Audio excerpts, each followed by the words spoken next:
some more of these super chats a little bit later, but I want to ask you boys something.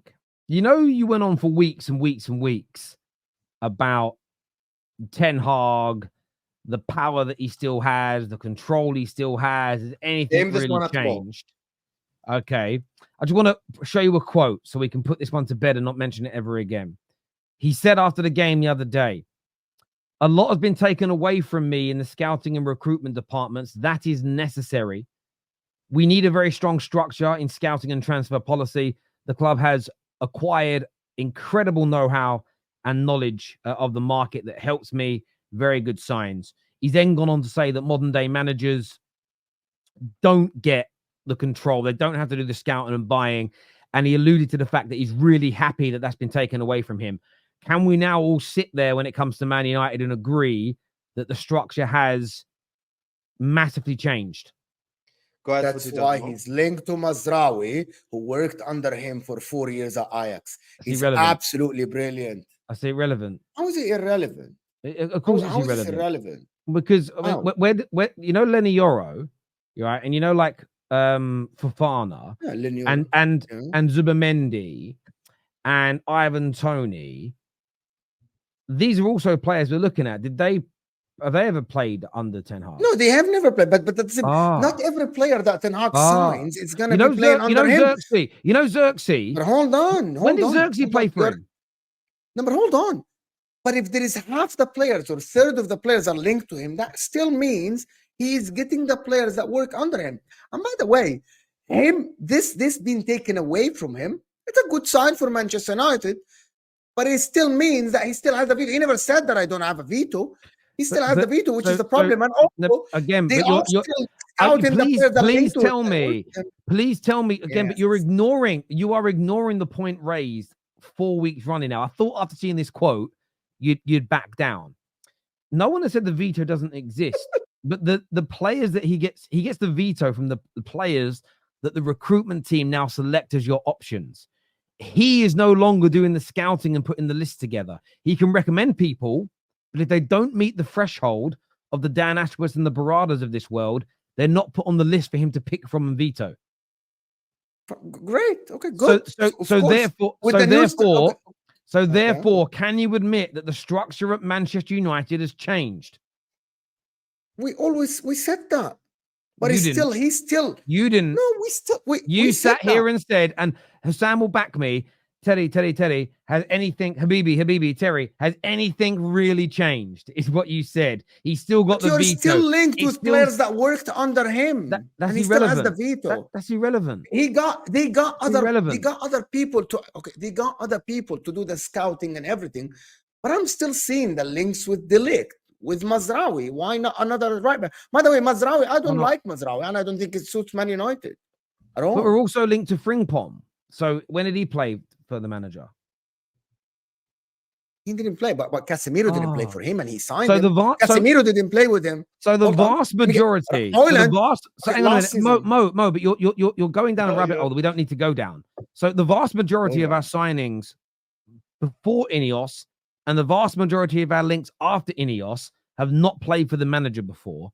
I'm talking about, will you concede? That's all I'm asking. Will you concede that the manager no longer has as much power and control as you once had before Ineos got on board? Will you concede 100%, yeah. Then 100%. That's fine. Then we're done. That's the end of the conversation. 100%. That's it. Cool. Oh, yeah. We agree. At last, we agree on there. this. I agree. Yes, of course. You hire these guys. You're paying them money to do more scouting, to do more work as everyone else, of course. But I still think he has a hand into picking players, he does. The links. We know that. The link, but that's my. But we know. But we know he does. My argument was he was only going to be the coach. That was my argument. But we know no. Forget that though. Forget what did you say? What did you say? It doesn't matter what I said. I showed you. We went through it on the stream on our Straight Fact show. We broke down the 5-point plan that stated that the manager will be able to suggest what positions he wants to have filled. Ineos and their team will create a short list, and the manager gets to pick from that list. At no point forget what fans have said. At no point have Man United briefed the media and stated that the manager will have zero impact zero input on transfers. What is now happening, though, is we've taken the scouting responsibility and list creation away from the manager. So that, for me, is important because, of course, you want your manager to have a say and have an impact because he's got to coach those individuals. But what you need to make sure is that everybody is passing a threshold. And Ten Hag said it himself. Managers aren't really trained to know how to do that. That isn't their job anymore in the modern day world. And I just wanted to put it out there because I know you've been challenging Ineos around have they really changed too much or not? And we have it there from the horse's mouth. Now, what I want to ask you boys, we're linked to Zubimendi, we're linked to Fofana, we're linked to Ugarte in the middle. Who do you think we should be going for out of? I mean, I want two of those three. Which two of those three do you think Man United should be going for? Can you, Terry, tell me without explanation first, which one would you sign? If you had to choose one. Before I explain why. If one of them, I'd go with Zubimendi. I think you're wrong. I'll tell you why. I think it's all about balance, and it's all about profiles, and it's all about the players you already have. Kobe Mainoo is going to be a starter. Bruno Fernandes is going to be a starter. Those two right there. We're talking about Ten Hag now. We're talking about Man United. Those two are going to start. That's it. Let's just cut the crap. There's no alternative universe. Now, what complements an 8 that can keep the ball, that can dictate tempo, that's good going forward, that you know can dictate play, and a 10 that's creative? You need a 6. And for me, a player that I would take at my football club tomorrow is Manuel Ugarte. And sometimes I feel like us as football fans, we love this pass crap. But not everyone has the Pep Guardiola teams. It's all about profiles. It's all about making people connect with each other on the football pitch. Manuel Ugarte is exactly what the doctor ordered for Man United. He's second in the entirety of Europe in tackles, just behind Palhinha. Athletic, defensive, destroyer, can play lone 6. And all he has to do is literally stop counterattacks, give the ball to Mainoo and Bruno, and let them do all the offensive work. Why does Ugarte have to be ball playing? Why does people just are so obsessed with this shit right here? I think Ugarte improves a whole lot of teams. And I think he's a classical old school 6, which is exactly what Man United need, because they had way too many counterattacks. They conceded way too many chances last season. And I think someone like an Ugarte would actually help limit that massively, because you need balance. Football is about balance. And I see someone see already, it's in the chat, Varela's better. Yeah, but it's about profiles. I would rather have Ugarte at my club than Zubimendi, because I have the same exact thing. Mainoo and McAllister are similar profiles. Yeah, I hear that. Go on, Mo. People are trapped into, to be honest with you, some football fans lately have been very, very stupid, and they just think about football in one way. I'm being serious, because people forget, right? People forget. One of the best DMs we have seen in the last 10 years is someone who isn't great on the ball. He have won multiple Champions Leagues, won multiple league titles, is considered one of the best because he did his job perfect, and he had the best structure around him to help him do his job without asking him to be that extra guy. People think, by the way, Pirlo was not great defensively, and he had the structure around him to help him. Rodri, by the way, has a good coach, has a good structure around him to help him do his job. Declan Rice, right? It's the same.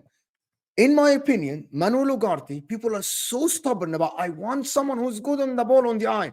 People are so aesthetically now trapped into this thing. I want the aesthetics. Manuel Ugarte can just cut the ball, give it to Kobe Mainoo or Bruno Fernandes, and his job is done. Casemiro was one of the best DMs around the world for a year just doing this. Every now and then he would score a goal. He doesn't have to be a good footballer on the eye to be an amazing footballer. Kante, Makalili, it's tons of them. Gattuso, tons of them around in the history that were very successful. Manuel Ugarte just completes, as Husam said. You guys are so... I don't know what you guys do about football. He's not good on the ball, but they don't need a good on the ball. Bro, it's not 5% game, bro. On that, though, I'm going to defend Ugarte here, though. I've had a lot of people say he's not good on the ball. I went and looked at the statistics, both in the Champions League and in league football. In terms of his passing forward, passing sideways, and his long balls, or diagonal balls, or long passes, better pass completion rate last season than Declan Rice. So I'm not saying he's a better footballer than Declan Rice. I'm pointing out that this idea when people say he's not good on the ball, I think that's an overstatement. I think he is good to very good on the ball. What he isn't is absolutely elite, world class on the ball. I'll concede your point. I understand exactly why you two are picking Ugarte over Zubimendi. If we got just Ugarte, you're not going to see me cry. I'd be very, very, very happy with it. Ideally, I keep changing my mind, but if we could bring in Ugarte and Zubimendi, coupled with the players we've already got, suddenly our midfield has a completely new dynamic. And the reason why I want the Zubimendi element is I don't want Mainu playing 50, 60 games this season. I think he's too young. I want to see him nurtured a bit more. I want to see him on the bench a little bit more. I worry about his body breaking down in a year or two, like we're seeing with Pedri, like we saw with Michael Owen of the past and Theo Walcott and Jack Wilshere. So that's why I want another very good ball-playing midfielder in there, because it gives us more options. And that's why I think Mainu would accept that. I don't think it matters what Mainu would accept. I think it has to be explained to him properly that he's going to get a lot of games, by the way. He's still probably going to feature in 40 to 50 games, but it's about maybe not starting all of them. And I think so who gets dropped then in the big game? Well, it depends on who. Okay, so are we home or away, and who are we against? Let's assume City away, Liverpool at home, whatever it is. Who gets dropped? So I think you have to look at what games you've got coming up and who's been in form. I'm not going to be able to put, if Mainu is in scintillating form, then you might pick Mainu and Ugarte. But let's just say Mainu's had 2 or 3 games where he's looked a bit off the pace. Then so I don't think it matters. I've always been somebody who I don't really think about there's any such thing as a best 11. It's a little bit horses for courses. You have to put form in that, and the better performing individuals play. But I don't believe in this. Don't block somebody's pathway. I believe that the cream will rise to the top. And if Mainu is as good as I think, it doesn't matter who we sign. If he's as good as I think, he's going to get into that first team. But what you have to do for young players sometimes, especially, he looks pretty well developed physically as a man, to be honest with you. He doesn't look skinny. He doesn't look like a little boy. But sometimes you have to protect athletes from themselves, and you have to make sure you've got the options. The problem if we don't sign another ball-playing midfield player is it will almost be forced into playing Mainu. So he could be having a bad time. He could have some niggles and some injuries, and we're forced into playing him because we need his profile on the pitch. And I'm worried about what the longer-term damage could be. So for me, any combination of those three, I'd be like 2 of those 3 I've mentioned, I'd be so happy with. And if we could add that to what we've already done so far this summer, I think it would be such a phenomenal start under Ineos. So yeah, fingers crossed. Amrabat and Ugarte? Didn't you think? Well, it could be. With money wise though. Yeah, money could dictate that. I feel like United are playing an interesting game in terms of every now and then we keep crying poverty, and then suddenly we've got money. And I think that we want. Zubimendi though is available for 50 million euros. That's the buyout clause. I know that is still probably going to be 3 times as much as you could buy Amrabat for. But I don't see us doing Amrabat and Ugarte. I just don't. I think if we get Ugarte, we'll then move on to someone that's better on the ball, like a Fofana, like a Zubimendi. So I think it's going to be Ugarte and then either Fofana or Zubimendi that we then go for. Whether we get them is another conversation. But Damasio has already. I think you'll get to Ugarte because of the Jorge Mendes thing. I think Ugarte is already. PSG have been stubborn, bro. For some reason, I don't know why PSG have been very stubborn. Yeah, but Jorge Mendes is an asshole. Bro, they are very stubborn, bro. Like it just doesn't make any sense. I'll tell you what Jorge Mendes is doing. You scratch my back, I scratch yours. Lenny Oro, now you buy Ugarte. I honestly believe that. There is an element of that can go on, but PSG are being stubborn. They also want. Where I think that it'll come to a head is they want Jadon Sancho, and a lot of talk is that Jadon Sancho is happy. PSG would be a great move for Jadon Sancho if we look to move him on. I think a compromise on both deals will be done, and you'll know a compromise has been made because Fabrizio will be briefed on saying a certain phrase that he loves to use.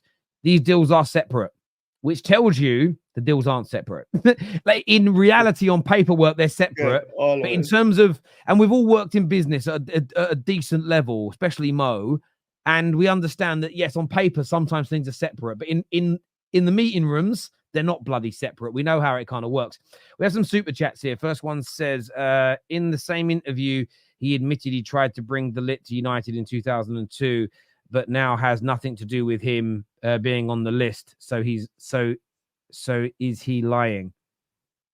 What do you mean? I mean, that would match up with exactly what I've said. Oh, okay, you asking Mo, is he lying? I mean, yeah. No. He's asking you. No, he's asking you. He can't be asking Right, me. He can't be asking me. He said he tried to bring him in 2022 and he had all the power. Now they are bringing him again. That means he is still involved. No. So is he lying? No. He says, and now he has nothing to do with him being on the list. Sorry, hang on a minute. In an interview, he admitted he tried to bring him in 2002, but now has nothing to do with him being on the list. I mean, he's probably not lying about 2002. He did try and bring him in. I don't. Has he said that he's not got nothing to do with him being on the list now? I mean, you'd have to specify that for us. But I'm not stating that the manager. I'm not getting this. Yeah, I mean, I'm not quite sure who you're aiming your question at, but I'll just say I don't think the manager's lying here. I mean, it's just no one has said that he has nothing to do with the list. But there is a threshold that players have to pass that the manager is no longer accountable for creating, and that's very important. Terry, you are slightly wrong too. Ten Hag does not have get to pick who the top target. Sorry, Ten Hag does not get to pick who the top targets either. There is no world in which we're putting in bids otherwise Euro and Branthwaite and deprioritizing the Lit. What do you mean? I mean. Yeah, listen, I understand where you're coming from, but we don't know. That probably proves he aims the last one at you as well. Potentially. Look, Mo, you're slightly wrong too. So again, I'm not saying I know exactly the breakdown of what goes on internally. I'm only going by what has been released to the media. And as we said on the show, it's a very basic breakdown of what's going on. But I don't think we have deprioritized the Lit. I always felt the Lit was third choice anyway. Euro was number one choice.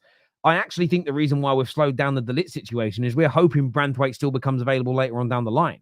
So, yeah, I mean, we don't know what Ten Hag has or hasn't picked. We were assuming he would pick De Ligt first, but we don't know that, do we? We don't know that. And we will see. FA Cups didn't save Wenger nor make Arsenal an elite club without no Champions League. But they would have saved Wenger if you were very close to winning the Premier League. The problem was in those FA Cup years, you guys were just about generally getting into the top four. You weren't challenging for the league, my friend, but great challenge here.